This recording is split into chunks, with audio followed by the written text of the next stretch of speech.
morning above the channel, and the laughing briefing room. June 12, 1944. 21,000 feet above the gray churn of the English Channel, east of Beachy Head. The cockpit vibrates under constant engine strain. Oil pressure needle flickers. Oxygen mask hisses with every breath. Sunlight breaks through torn cloud layers and flashes across aluminum wings that still smell faintly of hydraulic fluid and cordite. Flight Lieutenant Arthur Hale tightens his grip on the control column of his Supermarine Spitfire Mk9. His call sign crackles once in his headset, then goes silent. Ahead, the sky is crowded. Black specks condense in a shape, then identity. A Luftwaffe formation, tight and clean, flying with textbook precision. Messerschmitt Bf 109s stacked in disciplined layers, altitude and speed carefully managed. They outnumber Hale and his flight almost 2-1. Hale does not climb. He does not dive. He does not tighten formation or call for support. Instead, he drifts. The Spitfire slips slightly left, nose level, engine pulled back just enough to fall behind the expected engagement line. It looks wrong. Any trained pilot watching would call it a mistake. 2 hours earlier, back at RAF Tangmere, they laughed at him for this exact move. The briefing room had been thick with cigarette smoke and damp wool. Chalk dust hung in the air as Squadron Leader Peter Vaughn sketched enemy approach vectors on the board. Intercept, engage, break formation, climb for altitude advantage. Every man in the room knew the routine. They had flown it dozens of times since the Normandy landings. Hale sat on the edge of the bench, helmet resting on his knee, eyes fixed on the chalkboard but mind elsewhere.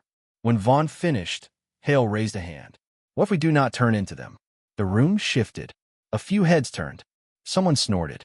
Vaughn frowned. Explain. Alles tut. He was not dramatic. He spoke quietly, almost apologetically. If we meet them head-on, they expect the climb and the break. They tighten up, cover each other. What if we let them pass through us? Silence. Then laughter. Flying Officer Grant leaned back and shook his head. You want to let a full fighter group fly straight past and hope they forget to shoot. Hill did not smile. Not hope. Timing. Vaughn folded his arms. Dogfighting rules exist for a reason, Arthur. Hale nodded. Yes, sir. And so do habits.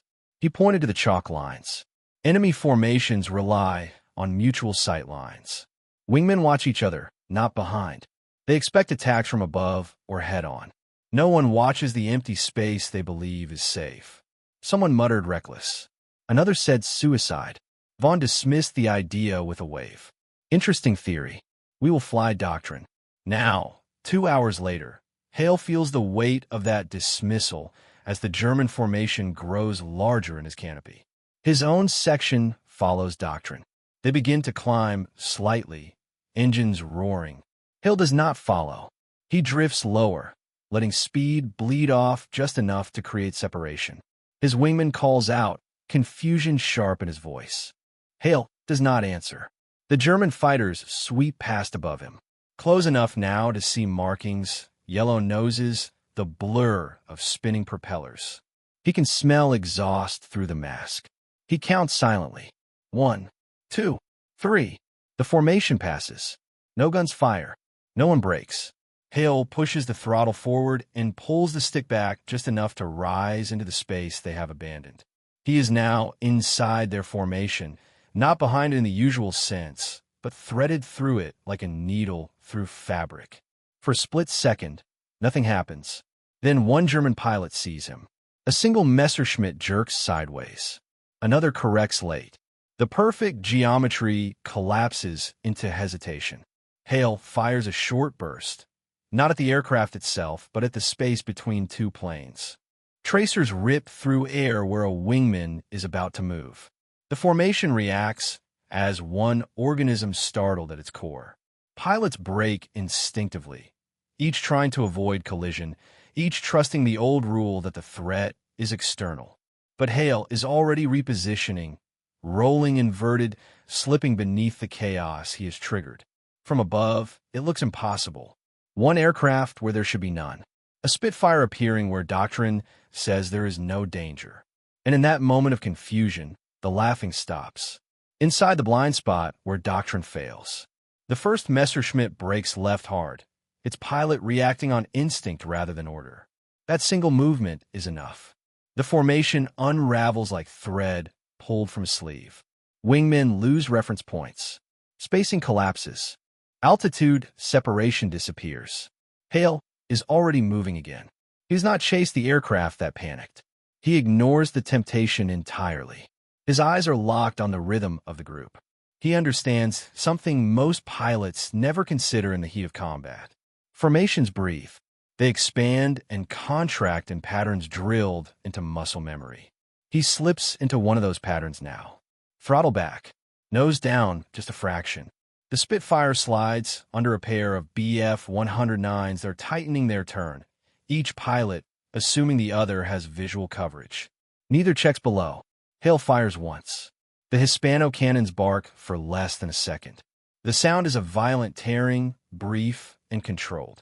The nearest Messerschmitt shudders as rounds tear through its radiator and engine block. White vapor erupts from the nose. The aircraft drops away without flame, falling cleanly, silently, already finished. Hale does not watch it fall. Above him, confusion multiplies. German pilots call warnings over their radios, overlapping, incomplete. One reports enemy inside formation. Another says attack from below. A third swears the Spitfire came through the center. They try to reform. Training demands it. Leaders bank to signal regroup. Wingmen obey, turning toward familiar positions. That instinct is the second mistake. Hale anticipates it. He pulls vertical now, climbing sharply through the center of the tightening circle. For an instant, he is framed against open sky, exposed, any competent pilot able to put him down with a clean shot. But no one fires. Each German pilot is watching someone else. Everyone assumes someone else has the angle. Hale reaches the apex of the climb and rolls over the top, dropping back down into the formation like a stone through water. He fires again, longer this time, walking tracers across a cockpit canopy and wing root. The Messerschmitt explodes in a burst of aluminum fragments and black smoke. Now panic sets in. Aircraft scatter in all directions. Discipline collapses under survival instinct. Vertical separation increases wildly as some dive and others climb, each pilot trying to escape an enemy they cannot place. Hale remains where they least expect him. He does not pursue fleeing targets. He hunts the moments when paths intersect, when two aircraft cross, when attention is split, when geometry betrays training. A German pilot dives past him, engine screaming. Hale rolls onto his tail effortlessly. The German never sees him. The kill takes less than 2 seconds. Below, the sea flashes into view, far closer than before. Hale checks altitude automatically. Still safe. Still room to maneuver. In his headset, British voices break through the chaos. Confused. Excited. Someone shouts that the enemy is breaking. Someone else asks where Hale is. He does not answer yet. Above him, the last remnants of the formation attempt to disengage together, climbing away toward the sun. Hale follows at a distance, not close enough to provoke, not far enough to lose them. He waits. Timing, not firepower. As the Germans level out, believing themselves clear, Hale accelerates and rises into them once more. One final burst shatters a wing. Another aircraft collides, trying to evade. In less than 90 seconds, the formation is gone. Not driven off. Destroyed. The silence after the sky breaks. The sky empties faster than Hale expects. Where moments ago there had been order and motion, there is now only scattered debris and distant engine noise fading toward the continent. Black smoke columns stretch downward, thin and wavering, marking the final paths of aircraft that will never reach land.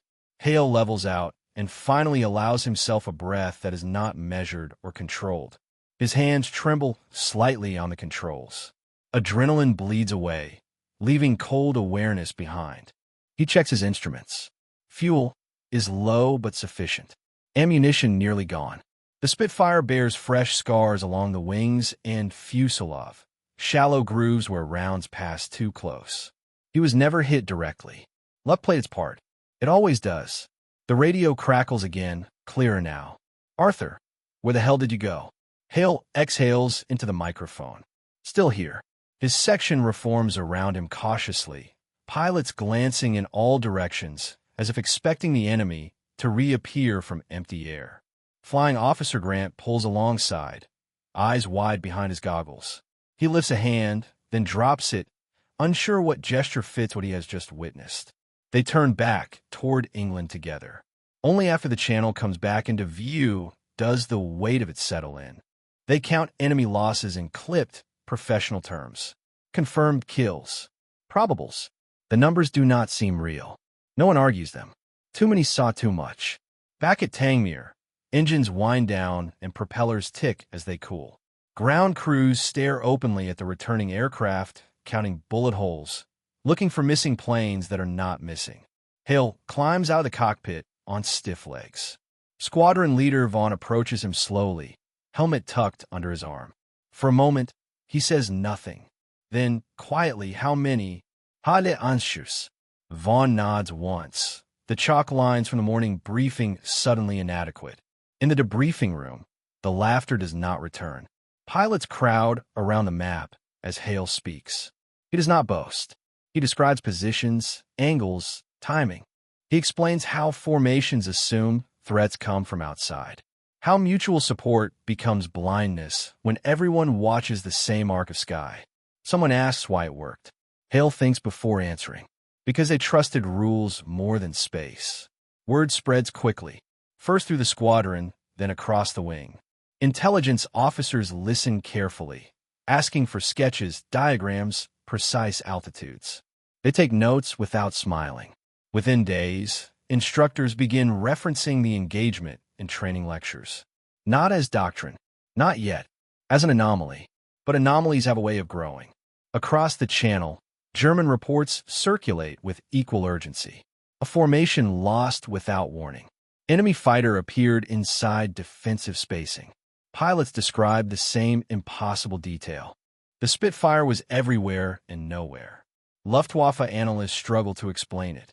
No new weapon, no numerical advantage, only timing and position. They recommend tighter spacing, more vigilance, more rules. Hale reads none of this. He returns to flying. Each mission after that, the tactic works less cleanly. Enemy pilots adapt. Some begin checking behind. Some refuse to tighten formations at all. The sky becomes more dangerous, more chaotic. But the idea has taken root. And somewhere between doctrine and instinct, the rules begin to bend. When adaptation turns the sky hostile. July 3rd, 1944. Late afternoon over northern France. The light is harsher now, the summer sun flattening shadows and making distance harder to judge. Heat shimmers off engine cowlings as aircraft climb to altitude. Hale feels it immediately. Something is different. The enemy formation ahead is looser than before. Spacing irregular. Altitude staggered in ways that do not match the old patterns. These pilots are not flying by the book anymore. Someone has been listening. Hale adjusts his approach instinctively, sliding off to the side instead of drifting beneath. He watches carefully. The Germans do not relax as they pass. Several aircraft dip their wings, scanning downward. One pilot rolls briefly inverted, checking the space Hale once exploited. The blind spot is shrinking. Hale tests it anyway. He reduces power slightly, letting the formation slide forward, then begins to climb into the gap.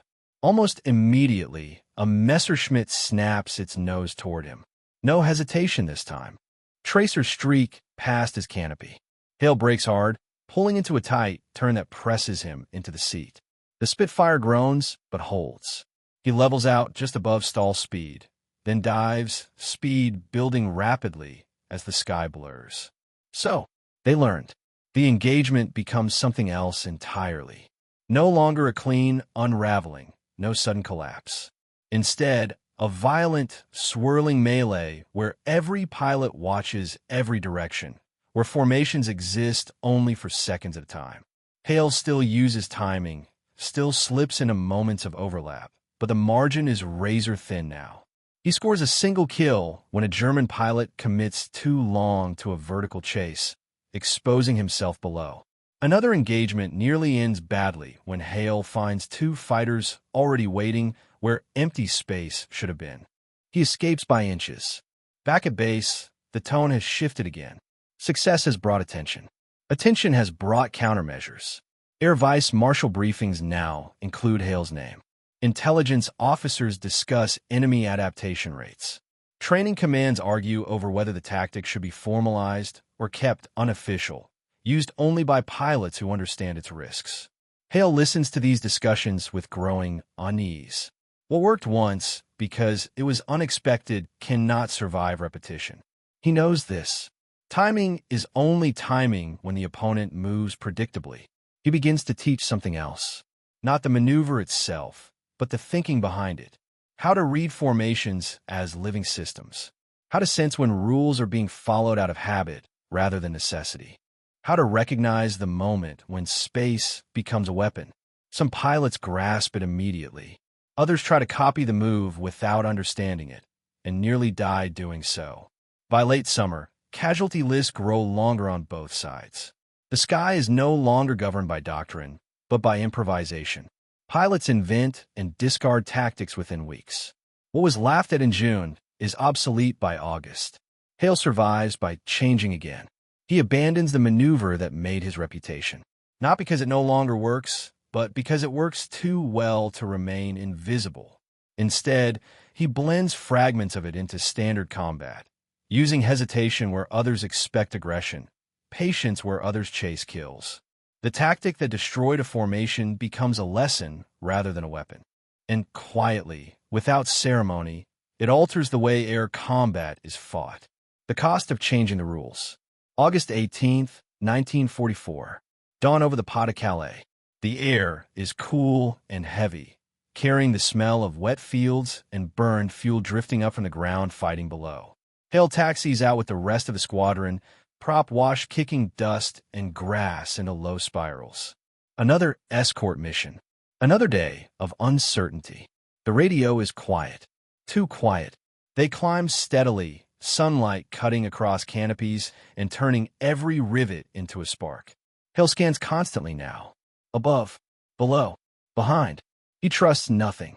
Not altitude, not formation, not habit.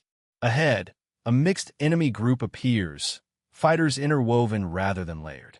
No clear leader, no obvious structure. This is not a formation meant to dominate. It is meant to trap. Hale recognizes it too late to disengage. The first attack comes from below and behind, a reversal of everything he once relied upon. Tracers streak past his left wing. He rolls hard, diving through his own formation as another Messerschmitt cuts across his path, close enough for Hale to see the pilot's eyes. The sky collapses into violence. Every engagement is personal now. Short bursts, violent breaks, no clean kills. Hale downs one aircraft by forcing it into a climb it cannot sustain. Another British pilot is lost when two Germans coordinate silently, crossing their attack paths with lethal precision. Back at base that evening, there's no talk of innovation. Only empty chairs. Grant's helmet sits on the bench where he left it. No one moves it. Hale feels the weight of responsibility settle in a way it never did after success. Tactics spread. So does danger. What saves one formation today becomes a death sentence tomorrow if misunderstood. Intelligence officers ask him again to formalize his approach. Write it down. Codify it. He refuses. You cannot teach timing on paper, he tells them. You can only teach awareness. Everything else gets people killed. The war grinds on. Hale flies fewer missions now, tasked more often with evaluation and instruction. He watches younger pilots struggle with the same certainty he once had. He corrects gently. He warns often. Sometimes, in quiet moments, he wonders how many died because the sky stopped behaving the way it was supposed to. When a war in Europe ends, there is no ceremony for the tactic that once shattered a formation. No manual entry. No official name. Only fragments absorbed into training, into instinct, into the unspoken understanding that rules exist until someone breaks them better. Hale leaves the service without fanfare. Years later, analysts will argue over that June morning. Some will call it luck, others brilliance. Most will miss the point entirely. It was neither. It was a moment when one pilot saw empty space and realized it was not empty at all. What remains after the sky forgets? November 2nd, 1961. Low cloud hangs over a quiet airfield in southern England. The runway is longer now, smoother, built for aircraft that Hale barely recognizes. Jets scream overhead in training patterns that ignore everything he once knew about speed and distance. Arthur Hale stands near the perimeter fence, hands in his coat pockets, watching vapor trails fade into gray. No one here knows him. That suits him. Inside a nearby classroom, young pilots study diagrams projected onto a white wall. Angles, energy states, threat envelopes. The language has changed, but Hale hears echoes of the same truth buried beneath it. Where your matters more than how hard you fire. An instructor pauses on a slide, showing a broken formation, aircraft scattered by an unseen disruption. He does not name Hale. He does not mention June 1944. He simply says that sometimes the safest place is where no one is looking. Hale smiles faintly and turns away. The war that shaped him has become history, reduced to footage and footnotes. The tactic that once destroyed an entire formation lives on only as an idea, stripped of its origin, absorbed into the evolution of air combat. That is how it should be, because in the end, the sky does not remember laughter or doubt or rules. It remembers only those brief moments when someone understood it better than everyone else.